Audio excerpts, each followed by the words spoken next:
Chers auditeurs, Dear listeners, bonjour. welcome in Comme d'Archi Podcast Season 3 Saison 3, dans le monde fascinant des architectes. and in the architectural projects. Je suis Anne-Charlotte Deponte, passionnée d'architecture et docteur des universités en histoire de l'archi. I am one of the spokespersons of Anne-Charlotte, who is a PhD in architecture history. Merci Thank you d'être avec moi aujourd'hui. to be with us today. Et And maintenant, now, lundi en français, place au talent. and Wednesday, let's talk projects. In English, of course.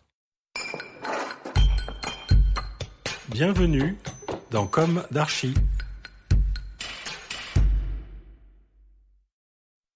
Chers auditeurs, ravi de vous retrouver aujourd'hui en compagnie de Léonard Catoni. Bonjour Léonard. Bonjour, Bienvenue dans Comme d'Archi. merci beaucoup. Vous êtes ingénieur, paysagiste, urbaniste. C'est bien C'est ça. ça. Et à la tête de votre agence Réseau, avec un X entre parenthèses, C'est ça. qui marque ce pluriel et Ça marque. pas obligatoire, c'est ça? C'est ça. Ouais. C'est ça. Mm. Ça marque l'ensemble des réseaux de vie, de nature, de déplacement, de mobilité, l'ensemble des réseaux d'information en fait avec lesquels on travaille au quotidien. Votre agence, fondée après un parcours de 8 années dans des agences de paysage, d'architecture et d'urbanisme, telles qu'Obras, TVK, célèbre agence TVK, ou encore l'agence Terre. Alors l'agence Réseau, je vous cite, aborde les sujets du paysage et de l'urbanisme de manière conjointe. La méthodologie s'emploie à trouver les liens entre ce qui existe et ce qui va exister.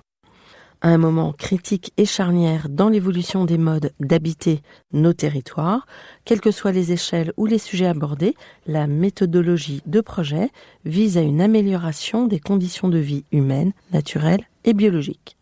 L'attention est portée sur le lieu, ses occupants, leurs pratiques, révéler les lieux dans leur contexte, sur un socle sol, lui-même chargé d'une histoire et point de départ d'un renouveau. Beau texte.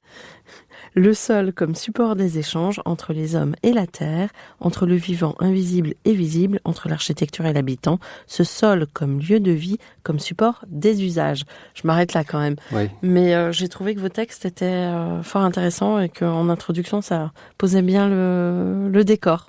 Oui, bah écoute, je vous remercie pour cette lecture parce qu'en fait, ça fait du bien de les réentendre. Je les ai écrits à un moment où j'ai travaillé pendant 8 années à peu près dans des agences assez variées, où le sujet du paysage a toujours été une préoccupation majeure. Le sujet du paysage, c'était quelque chose qui m'interrogeait dans sa forme, parce qu'elle est universelle. Tout le monde peut parler de paysage, tout le monde a un avis sur le paysage.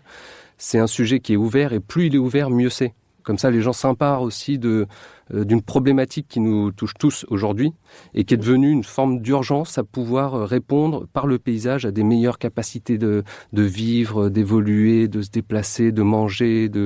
Donc c'est un ensemble, en fait, ces textes-là, je les ai écrits au début quand je me suis lancé, avec une sorte de liberté d'écriture, où je me suis dit, attends, qu'est-ce que j'ai appris pendant 8 ans et quelles ont été mes préoccupations?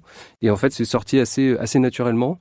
Et les réentendre aujourd'hui, après du coup 2 ans et demi, je me rends compte que c'est n'importe quel sujet, que ce soit un sujet de stationnement, de parking, ou bien d'espace public ou de parc naturel, je trouve qu'on est toujours dans ces problématiques-là. Donc on devine dans cette introduction que vous pouvez intervenir à la fois à la campagne et à la fois à la ville, et que finalement, comme le disait Iris Chervet, qu'on a reçu il n'y a pas si longtemps que ça, les transversalités sont importantes entre ces environnements qui sont différents, mais où la nature quand même préexiste à la ville.